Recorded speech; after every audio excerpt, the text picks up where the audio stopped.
Hello friends, आज फिर हाजिर हुई हूँ कुछ वस्तुनिष्ठ प्रश्नों के साथ। हमारी जो हमने सीटेट लेवल 2 एसएसटी सब्जेक्ट के लिए भूगोल के प्रश्न उत्तर जो उनकी सीरीज शुरू कर रखी है, उसी कड़ी में आगे बढ़ते हुए आज फिर वस्तुनिष्ठ प्रश्नों के साथ मैं हाजिर हुई हूँ। उम्मीद करती हूँ ये प्रश्न आपके बहुत ही काम आने वाले हैं, आपके एग्ज़ाम में ये बहुत ही सहायक सिद्ध होंगे। और अगर कोई आप सजेशन देना चाहते हैं तो प्लीज़ कमेंट बॉक्स में कमेंट कीजिए, और आपके फीडबैक से ही मैं आगे बढ़ पाऊँगी, जिससे मुझे अपने जो मेरे पढ़ाने का तरीका है उसमें सुधार करने का मौका मिलेगा। तो प्लीज़ आप अपने जो सजेशंस हैं कमेंट कीजिए। चलिए आगे बढ़ते हैं। हमारे भूगोल के वस्तुनिष्ठ प्रश्नों में सबसे पहला प्रश्न है आज हमारा, वायुमंडल में दिन प्रतिदिन होने वाला परिवर्तन जिसमें तापमान, वर्षा, सूर्य का विकिरण आदि शामिल होते हैं, क्या कहलाता है? जो हमारे दिन प्रतिदिन जो परिवर्तन होता रहता है, कभी ज़्यादा तापमान हो जाता है, कभी वर्षा हो जाती है, कभी सूर्य की विकिरण जो होती हैं आदि ये शामिल होते हैं। तो ये सब परिवर्तन हैं, वह परिवर्तन जो दिन प्रतिदिन होने वाला परिवर्तन है, क्या कहलाता है? जलवायु, मौसम, जलवायु व मौसम दोनों, इनमें से कोई नहीं। तो इसका सही जवाब होगा मौसम। दिन प्रतिदिन परिवर्तन जो होते हैं हमारे पर्यावरण में, वह मौसम कहलाता है। आगे बढ़ते हैं। भारत में प्रमुख मौसम कौन कौन से हैं? सर्दी दिसंबर से फरवरी तक, गर्मी मार्च से मई तक, वर्षा जून से सितंबर तक, शरद ऋतु अक्टूबर से नवंबर तक, या ये सभी। तो हमारे भारत में जो प्रमुख मौसम हैं उनको इन 4 भागों में बांटा गया है, पूरे वर्ष को 4 भागों में बांटा गया है हमारे। तो सर्दी का जो मौसम होता है दिसंबर से फरवरी तक चलता है, गर्मी जो मार्च से मई तक चलती है, और जो वर्षा होती है हमारी यहाँ पर जून से शुरुआत होकर सितंबर तक चलती है, और जो हमारी हल्के ठंडा मौसम जो होता है, हल्के ठंड वाला जो मौसम होता है वो होता है शरद, तो अक्टूबर से नवंबर तक। तो ये सभी जो हैं हमारे प्रमुख मौसम हैं। आगे बढ़ते हैं। दक्षिणी पश्चिमी मानसून के समय पवन किस ओर बहती है? बंगाल की खाड़ी से अरब सागर की तरफ, अरब सागर से बंगाल की खाड़ी की तरफ, बंगाल की खाड़ी तथा अरब सागर से स्थल की ओर, स्थल से बंगाल की खाड़ी तथा अरब सागर की तरफ। तो हमें पता है बारिश कैसे होती है। जब बारिश जो हवा होती है वह अपने साथ नमी लाती है, तब एक जगह पर बादल बनकर इकट्ठे होकर बारिश करते हैं। उसी प्रकार हम यहाँ समझ सकते हैं कि हमारा जो बंगाल की खाड़ी और अरब सागर हैं, वहाँ से जो नमी वाली वायु होती है वह स्थल की ओर बहती हैं। तो इसका सही जवाब है बंगाल की खाड़ी तथा अरब सागर से स्थल की ओर जो पवन बहती है दक्षिणी पश्चिमी जब मानसून होता है उस समय, तो हमारे स्थलीय भाग पर वर्षा होती है। अगला हमारा प्रश्न है, शरद ऋतु को अन्य किस नाम से जाना जाता है? दक्षिणी पश्चिमी मानसून, मानसून के लौटने का समय, दोनों, इनमें से कोई नहीं। तो हमें पता है शरद ऋतु जो होती है हमारी अक्टूबर और नवंबर महीने में रहती है, और उससे पहले क्या होता है, जून से सितंबर का महीना हमारे वर्षा का महीना होता है, बारिश हो रही होती है, मानसून का जो समय होता है।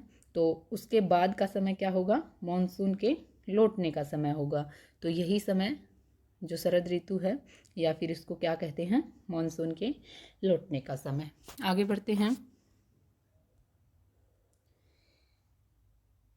शरद ऋतु या मानसून के लौटने का मौसम जो होता है, उस मौसम में हवा किस ओर बहती है? हमने जब पढ़ा कि जब दक्षिणी पश्चिमी मानसून होता है यानी कि स्थलीय भाग पर वर्षा होती है, तो वह बंगाल की खाड़ी और अरब सागर की तरफ से कहाँ किस ओर बहती हैं, स्थल की ओर।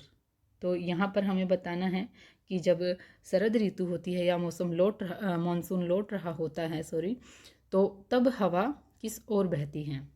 तो मॉनसून के लौटने के समय जो हवा है वह स्थल भागों से लौटकर बंगाल की खाड़ी की ओर होती है, यानी कि हमारा इसका सही जवाब है, इस प्रश्न का सही जवाब है स्थल से बंगाल की खाड़ी की ओर। हमारा अगला प्रश्न है, भारत के दक्षिणी भागों विशेषकर तमिलनाडु तक आंध्र प्रदेश में किस मौसम में वर्षा होती है?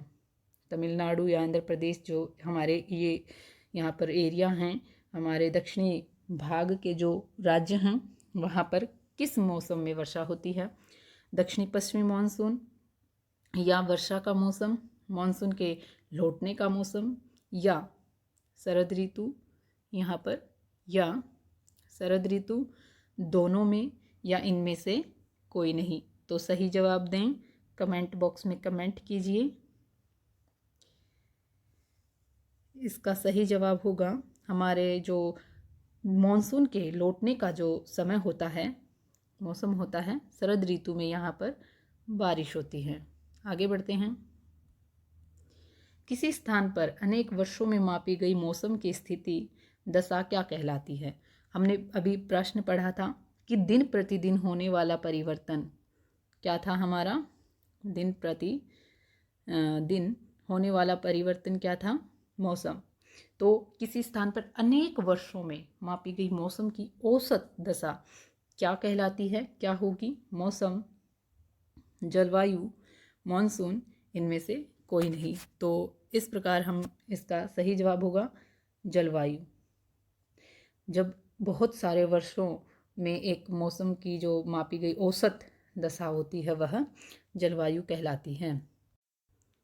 हमारा अगला प्रश्न है, भारत की जलवायु कैसी है?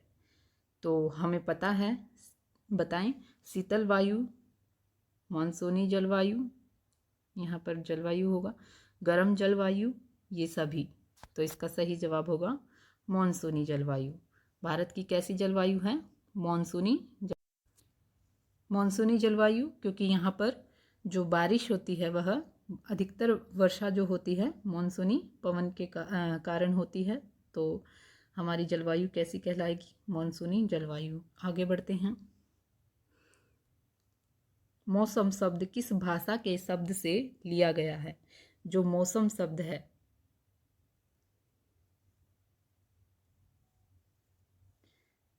यहाँ पर मानसून, ये यहाँ पर मानसून आएगा, ये शब्द है जो टाइपिंग मिस्टेक, मौसम नहीं, मानसून शब्द जो है हमारा, मानसून शब्द किस भाषा के शब्द से लिया गया है? फारसी, अरबी, लैटिन, ग्रीक, किस भाषा से लिया गया है? अरबी भाषा के शब्द है जो हमारा मानसून जो है अरबी भाषा का शब्द है और जिसका अर्थ है मौसम। आगे बढ़ते हैं। वर्षा को मराठी भाषा में क्या कहा जाता है? क्या बोला जाता है? जो मराठी भाषा है हमारी, उसमें वर्षा को क्या बोला जाएगा? वर्षा, बारिश, पाउस, बारशा। तो इसका सही जवाब होगा मराठी भाषा में पाउस। वर्षा हमारी हिंदी में ही बोला जाता है। बारिश उर्दू भाषा का शब्द है। पाउस जो है मराठी भाषा का शब्द है, ये है उर्दू भाषा का शब्द है। और हमारी बारशा जो है बंगाली भाषा का शब्द है। तो इस प्रकार मराठी भाषा का कौन सा शब्द हुआ? पाउस। आगे बढ़ते हैं। किसी स्थान की जलवायु कौन से कारकों पर निर्भर करती है? स्थिति, ऊंचाई, समुद्र से दूरी व उच्चावच, ये सभी। तो इसका सही जवाब होगा ये सभी। जो किसी स्थान की जलवायु होती है वह स्थिति, उस स्थान की स्थिति कैसी है, कहाँ पर है, उसकी ऊंचाई कितनी है और समुद्र से दूरी उसकी कितनी है, उच्चावच जो है उस कैसा है। तो इन सभी कारकों से जो वहाँ की स्थान की जलवायु निर्भर करती है।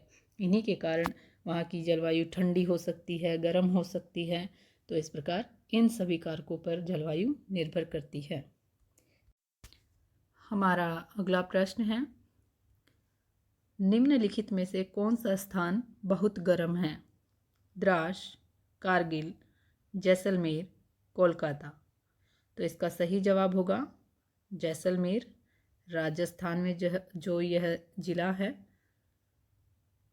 यह स्थान जो है सबसे गर्म है, राजस्थान में जैसलमेर। आगे बढ़ते हैं। हमारा अगला प्रश्न है, विश्व में सबसे अधिक वर्षा कौन से स्थान पर होती है? कारगिल, जैसलमेर, मौसिनराम, इनमें से कोई नहीं। तो सबसे अधिक वर्षा जो है हमारी मौसिनराम में होती है। यह मेघालय में स्थित है एक जगह, वहाँ पर सबसे ज़्यादा बारिश होती है। विश्व में सबसे अधिक बारिश होती है मौसिनराम में। अगला प्रश्न है, भारत की वनस्पतियों को कितने प्रकार में विभाजित किया जा सकता है? 2, 3, 4, 5। तो सही जवाब दें। इसका सही जवाब होगा 5 प्रकार की वनस्पतियों में जो है विभाजित किया जा सकता है भारत की वनस्पति को। आगे बढ़ते हैं। यह वन अधिक वर्षा वाले स्थानों पर पाए जाते हैं। इतने घने होते हैं कि सूर्य का प्रकाश जमीन तक नहीं पहुंच पाता है। वृक्षों की अनेक प्रजातियां इन वनों में पाई जाती हैं। सभी वृक्ष जो हैं अपनी पत्तियों को अलग अलग समय पर गिराते हैं, जिससे ये हमेशा ही हरे भरे दिखाई देते हैं। ये कौन से वन हैं, ये कौन से वनों की विशेषताएं हैं, आप बता सकते हैं कमेंट बॉक्स में। कमेंट कीजिए।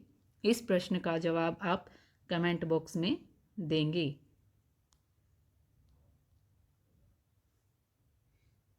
हमारा अगला प्रश्न है, उष्णकटिबंधीय वर्षा वन कौन से स्थानों पर पाए जाते हैं?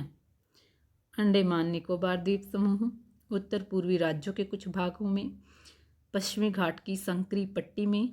हमने पढ़ा था कल भी कि पश्चिमी और पूर्वी घाट, यहाँ पश्चिमी घाट है, ये पूर्वी घाट है।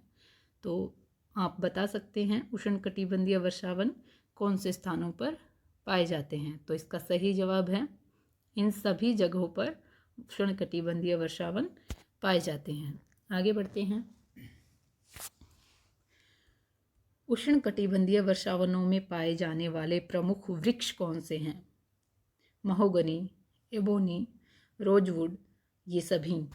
सही जवाब, इसका सही जवाब है ये सभी जो वृक्ष होते हैं हमारे उष्णकटिबंधीय वर्षावनों में पाए जाते हैं। महोगनी, एबोनी, रोजवुड, ये सभी। हमारा अगला प्रश्न है, हमारे देश के बहुत बड़े भाग में इस प्रकार के वन पाए जाते हैं। इन वनों को मॉनसूनी, यहाँ पर ई नहीं होगा, मॉनसून वन भी कहा जाता है। ये कम घने होते हैं और वर्ष के एक निश्चित समय में अपनी पत्तियां गिराते हैं। ये कौन से वन होते हैं? पत्तियां गिराते हैं। यहाँ पर ये जो वन हैं, उष्णकटिबंधीय वर्षावन, उष्णकटिबंधीय पतझड़ वन, कंटीली झाड़ियाँ, पर्वतीय वन। तो इसका सही जवाब होगा उष्णकटिबंधीय पतझड़ वन, जो पत्ते गिराते हैं। इससे हम याद रख सकते हैं। आगे बढ़ते हैं। हमारा अगला प्रश्न है, उष्णकटिबंधीय पतझड़ वनों में पाए जाने वाले वृक्ष कौन से हैं? साल, सागौन, पीपल, ये सभी। तो इसका सही जवाब होगा ये सभी वृक्ष जो हैं पतझड़ वनों में पाए जाते हैं। अगला प्रश्न है, भारत के कौन से राज्यों में उष्णकटिबंधीय पतझड़ वन पाए जाते हैं? मध्य प्रदेश, उत्तर प्रदेश, महाराष्ट्र। इन सभी जगहों पर क्या है?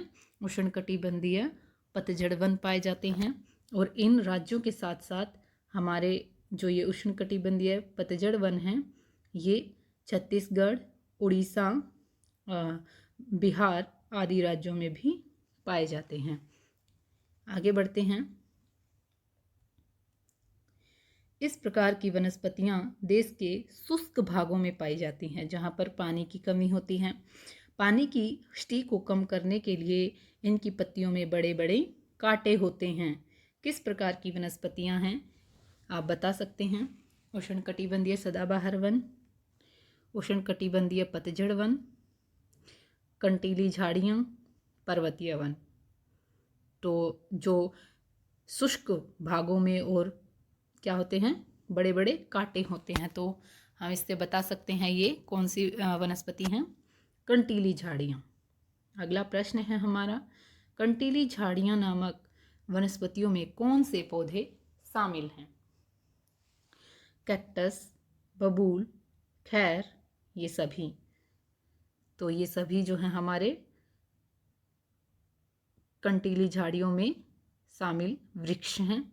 कैक्टस, बबूल, खैर, कीकर, ये सभी हमारे जो हैं कंटीली झाड़ियों के ही वृक्ष हैं। आगे बढ़ते हैं। कंटीली झाड़ियाँ भारत के किन हिस्सों में पाई जाती है? राजस्थान, पंजाब, हरियाणा, ये सभी। इसका सही जवाब होगा ये सभी। तो इस प्रकार जो हमारी कंटीली झाड़ियाँ हैं, इस प्रकार की वनस्पति जो है हमारी राजस्थान, पंजाब, हरियाणा और पश्चिमी घाट का जो पूर्वी ढाल है यहाँ पर पाए जाते हैं। अगला प्रश्न है हमारा, अगला प्रश्न है, समुद्र तल से 1500 मीटर से 2500 मीटर की ऊंचाई के बीच पेड़ों का आकार शंक्वाकार हो जाता है। 1500 मीटर से 2500 मीटर की जो ऊंचाई है वहाँ पर क्या हो जाता है, पेड़ों का आकार शंक्वाकार हो जाता है। इस प्रकार के हमारे वृक्ष जो हैं हमें दिखाई देते हैं। तो इन्हें शंकुधारी वृक्ष कहते हैं। यह किस प्रकार की वनस्पति है? उष्णकटिबंधीय पतझड़ वन, कंटीली झाड़ियाँ, पर्वतीय वनस्पति, शंक्वाकार वनस्पति। तो इसका सही जवाब है पर्वतीय वनस्पति। ये है होती है जहाँ पर शंकुधारी वृक्ष होते हैं और 1500 से 2500 मीटर की ऊंचाई के बीच पाए जाते हैं। अगला प्रश्न है, पर्वतीय वनस्पति में शामिल वृक्ष कौन से हैं? जो हमारी पर्वतीय वनस्पति है इसमें शामिल कौन कौन से वृक्ष हैं? चीड़, पाइन, देवदार, एबोनी, महोगनी, रोजवुड, नीम, पीपल, शीशम, सागौन, साल, या फिर कैक्टस, खैर, बबूल, कीकर। तो इसका सही जवाब होगा पर्वतीय वनस्पति जो है, इस वनस्पति में शामिल वृक्ष हैं चीड़, पाइन, देवदार। तो अगला प्रश्न है हमारा, ये वन खारे पानी में भी रह सकते हैं। मुख्यतः पश्चिमी बंगाल के सुंदरबन तथा अंडमान एवं निकोबार के द्वीप समूह में पाए जाते हैं। किस प्रकार की वनस्पति है? तो पर्वतीय वनस्पति, मैंग्रोव वनस्पति, उष्णकटिबंधीय पतझड़ वन, या फिर इनमें से कोई नहीं। तो इसका सही जवाब होगा मैंग्रोव वन, जो है हमारे इस प्रकार की वनस्पति है जो पश्चिमी बंगाल के जो सुंदरबन और अंडमान निकोबार द्वीप समूह के यहाँ पाए जाते हैं। अगला प्रश्न है हमारा, सुंदरी किस प्रकार के वनों की एक महत्वपूर्ण प्रजाति है और इसी प्रजाति के नाम पर इस क्षेत्र का नाम जो है सुंदरबन पड़ा है? तो आप बताइए, पर्वतीय वनस्पति, मैंग्रोव वनस्पति, उष्णकटिबंधीय पतझड़ वन, इनमें से कोई नहीं। जो सुंदरी नामक वनस्पति प्रजाति है वह मैंग्रोव वनों की एक प्रमुख प्रजाति है, जिसके कारण ही यहाँ एक क्षेत्र का नाम जो है सुंदरबन पड़ा है। अगला प्रश्न है, हमें वनों की आवश्यकता क्यों है? वन जो है मानव जीवन के लिए अति महत्वपूर्ण है। हम सब जानते हैं वन है जो हमारे लिए कितना महत्वपूर्ण कार्य करते हैं। पेड़ पौधों से हम ऑक्सीजन जो है लेते हैं, और जब हम कार्बन डाइऑक्साइड छोड़ते हैं तो उसका जो संतुलन बनाए रखते हैं पेड़ पौधे ही हैं। और जो है पेड़ पौधे जो हैं हमारी मिट्टी की जड़ों को भी बांध कर रखते हैं, और जब जड़ें बंधी रहती हैं तो हमारा अपरदन भी रुकता है। तो इस प्रकार वृक्ष जो है हमारे लिए महत्वपूर्ण है, यानी कि वन जो है मानव जीवन के लिए अति महत्वपूर्ण है। वन वन्य जीवों के प्राकृतिक निवास हैं। अब जो वन्य जीव हैं, हमारे जो जानवर हैं, पशु पक्षी हैं, वो सब यहाँ पर रहते हैं। तो इस प्रकार जो है हमें वनों की आवश्यकता दोनों रूपों में है। तो इसका सही जवाब होगा दोनों। अगला हमारा प्रश्न है, गुजरात के गिर वन में किसका निवास है? बाघों का, एशियाई शेरों का, एशियाई हाथी का, सभी का। यहाँ पर टाइपिंग मिस्टेक है, तो ये एशियाई शेरों का। तो इसका सही जवाब होगा एशियाई शेरों का। अगला हमारा प्रश्न है, एक सींग वाले गैंडे कहाँ पाए जाते हैं? मिजोरम, मेघालय, असम, त्रिपुरा। तो इसका सही जवाब है असम। असम के जंगलों में हमें एक सींग वाले गैंडे घूमते पाए जा सकते हैं। अगला प्रश्न है, जंगली गधा कहाँ पाया जाता है? गुजरात के गिर वन में, कच्छ के रण में, दोनों में, इनमें से कोई नहीं। तो जंगली गधा जो है इसका सही जवाब होगा कच्छ के रण में। हिमालय पर्वतमाला में माला के क्षेत्र में पाए जाने वाले जानवर कौन से हैं? तो हमारे हिमालय पर्वतमाला में पाए जाने वाले जानवर कौन से हैं? जंगली बकरी, हिम तेंदुआ, भालू या ये सभी? तो इसका सही जवाब है ये सभी जो हैं हमारे हिमालय पर्वत श्रृंखला है जो जहाँ पर पाए जाते हैं। जंगली बकरी, हिम तेंदुआ, भालू, ये सभी। अगला प्रश्न है, पक्षियों को प्राकृतिक निवास प्रदान करने वाले कौन से स्थान हैं? राष्ट्रीय वन्यजीव अभयारण्य, राष्ट्रीय पक्षी उद्यान, गुजरात के गिर वन, इनमें से कोई नहीं। जो पक्षियों को प्राकृतिक निवास प्रदान करते हैं तो राष्ट्रीय पक्षी उद्यान, यहाँ पर ये प्राकृतिक निवास प्रदान करने वाले स्थान हैं। भारत में सांपों की सैकड़ों प्रजातियां हैं, उनमें से कौन कौन से प्रमुख हैं? कोबरा, क्रैत, दोनों, इनमें से कोई नहीं। तो कोबरा और क्रैत दोनों ही प्रमुख प्रजातियां हैं। आगे बढ़ते हैं, बहुत सी प्रजातियां तेजी से घट रही हैं, उन्हें बचाने के लिए किसकी स्थापना की गई है? नेशनल पार्क, पशु विहार, जीवमंडल आरक्षित क्षेत्र, ये सभी? तो इसका सही जवाब है ये सभी। इन सभी चीज़ों की स्थापना की गई है। जो हमारे नेशनल पार्क हैं, पशु विहार हैं, जीवमंडल आरक्षित क्षेत्र हैं, जो हमारी प्रजातियां तेजी से घट रही हैं, उन्हें बचाने के लिए इनकी स्थापना की गई है। अगला प्रश्न है, प्रत्येक वर्ष किस महीने के पहले सप्ताह को वन्य जीव सप्ताह के रूप में मनाया जाता है? एक महीना ऐसा है जिसके पहले सप्ताह को जो है वन्य जीव सप्ताह के रूप में मनाया जाता है। वह कौन सा महीना है? सितंबर, अक्टूबर, नवंबर, दिसंबर?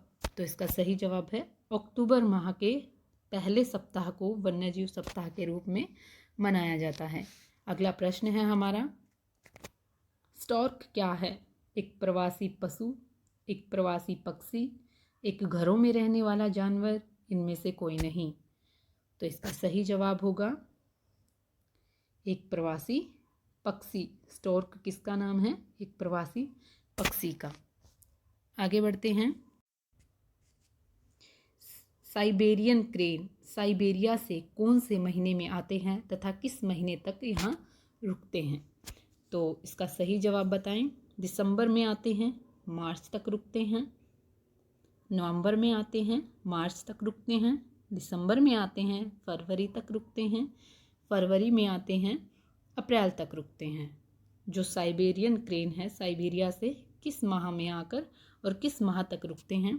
तो इसका सही जवाब होगा दिसंबर के माह में वो आते हैं और मार्च के आरंभ तक वो रुकते हैं। आगे बढ़ते हैं, ये आज का हमारा आखिरी प्रश्न है। प्रवासी पक्षियों में शामिल पक्षी कौन कौन से हैं? पेलिकन, फ्लैमिंगो, पिनटेल बतख, ये सभी? तो इसका सही जवाब होगा ये सभी पक्षी जो हैं प्रवासी पक्षियों में शामिल हैं। हमने स्टॉर्क की बात की थी, तो वो भी एक पक्षी है, प्रवासी पक्षी है। हमने साइबेरियन जो है साइबेरियन क्रेन की बात की थी, तो वह भी एक प्रवासी पक्षी है। तो इस प्रकार पेलिकन, फ्लैमिंगो, पिनटेल बतख, स्टॉर्क, साइबेरियन क्रेन, ये सभी क्या हैं? प्रवासी पक्षी हैं। तो आज के इस वीडियो में इतना ही। आशा करती हूँ आप सभी को प्रश्न बहुत ही पसंद आए होंगे और आपके एग्ज़ाम के लिए ये बहुत ही सहायक सिद्ध होंगे, ऐसी मेरी उम्मीद है। तो आपके जो फीडबैक हैं आप प्लीज़ कमेंट कीजिए, और वीडियो पसंद आई है तो लाइक, शेयर और कमेंट ज़रूर कीजिएगा। धन्यवाद। शुभ रात्रि।